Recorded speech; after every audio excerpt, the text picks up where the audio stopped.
Sorry, brief audio issue. Yeah, so I think this is a very interesting deck. I hope we see it perform well. Um, Yeah, so it's the most one. so So next, Riva.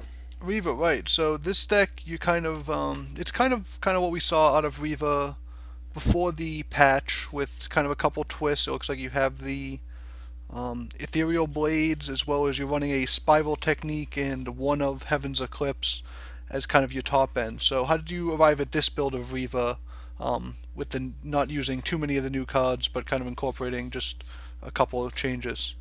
Yeah, it is kind of interesting of a story either, because I did perform in tournaments with Riva like most of all. Just it's been my main deck. My main deck was Riva, and the deck I used before, it just I felt like after all these patches, it been not as good as it were before, and I can't really find why this happened.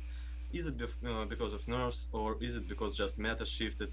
And I just kind of deleted my old version of deck, and I took min maxer's deck, and kind of made it more shifted this deck for myself. So I just put it to the more to the late game.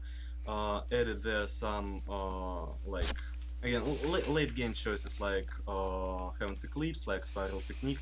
I had two Spiral Techniques in my older versions of decks, but apparently the meta nowadays is just too fast, and two Spiral Techniques is not the choice nowadays.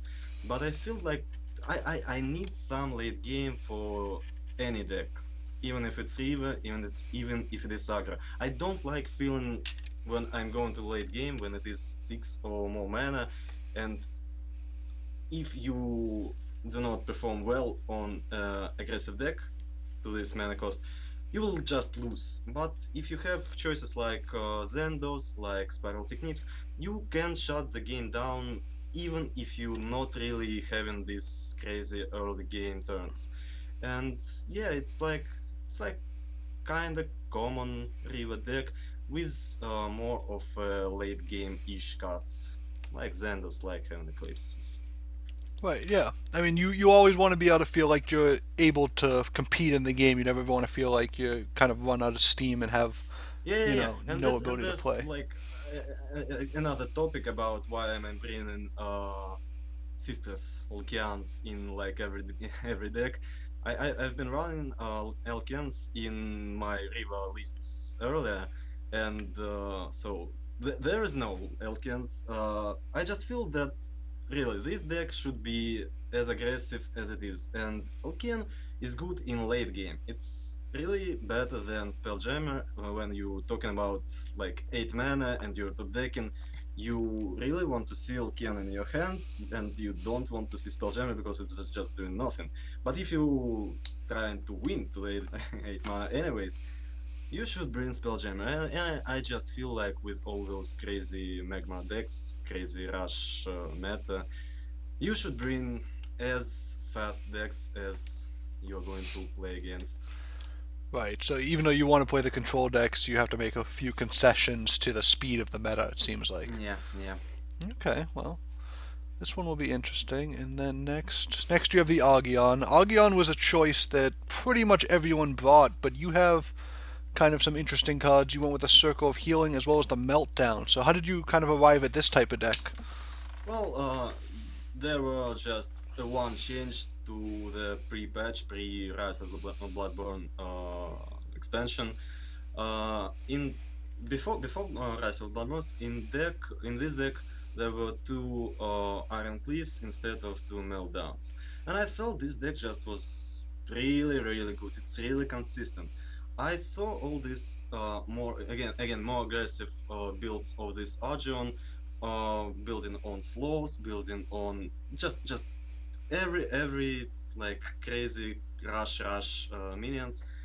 But I feel again, I want to feel confident when I'm playing in a late game. I want to be able to survive against rush decks, and Circle of Healing is just doing really well against it.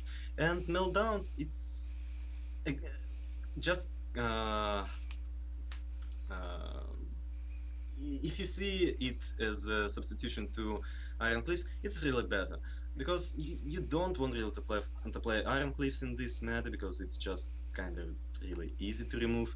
But in the late game, when you playing your stuff, you just lowering your opponent's HP to like against 7-ish, and you're almost out of steam, but you can just update one card and they can't ignore it. Even if it's not finishing the game, it's a huge threat. And it feels like it's again shift from the early game to the heavy late game.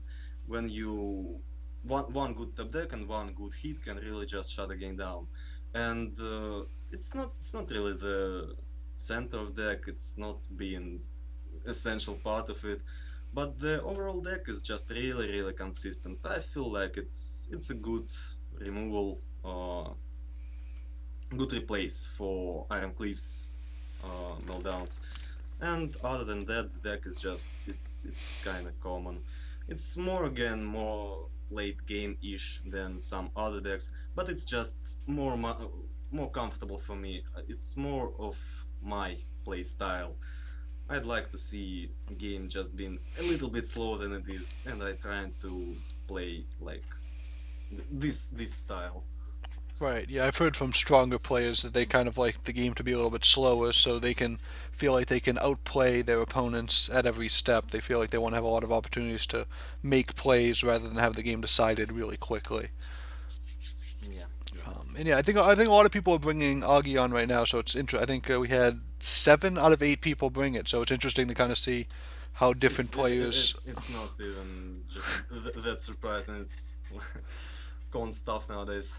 Right, but yeah, we're seeing how different players kind of adjust the build, a few cards here and there to their style. So And it's yeah, that's for sure. They will be very different, I guess.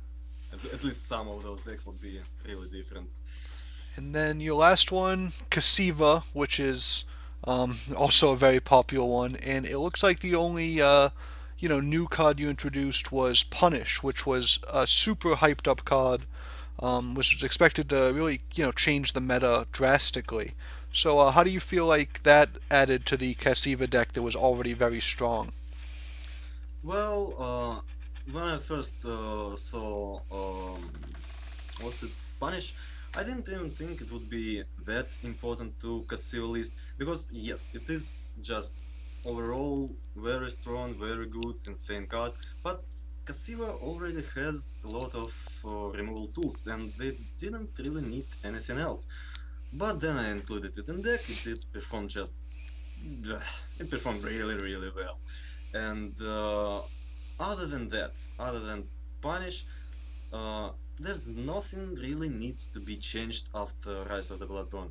The deck again is really really consistent. I took this deck to the Tuesday melee number 4, I guess, week 4, and I lost only one game with it on the whole event. I won it, and the only game I lost was against Mechazo Zirix.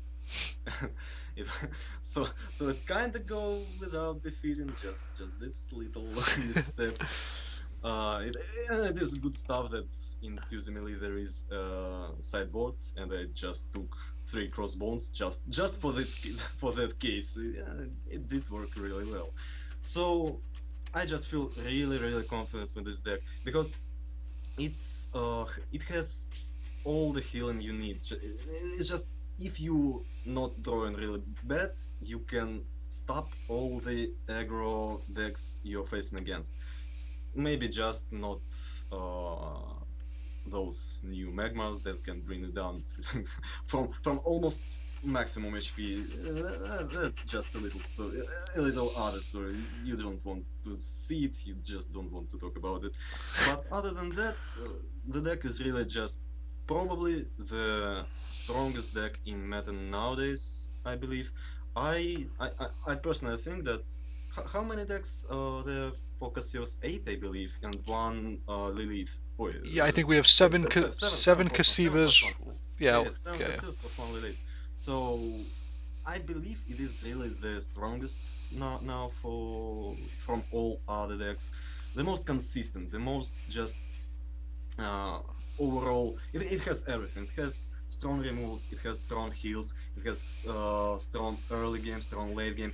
You just can play around everything. If you're not drawing bad, you're going to win, or you're not going to make it easy for your opponent. So I believe it would be a lot of bans for Cassiva, at least from my perspective. I'd probably ban Cassivas from my opponents.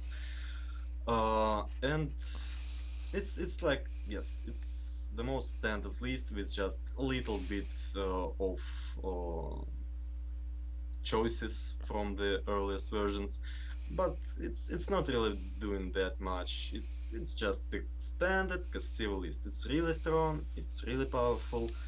That's why there's seven of them. Right, right, yeah.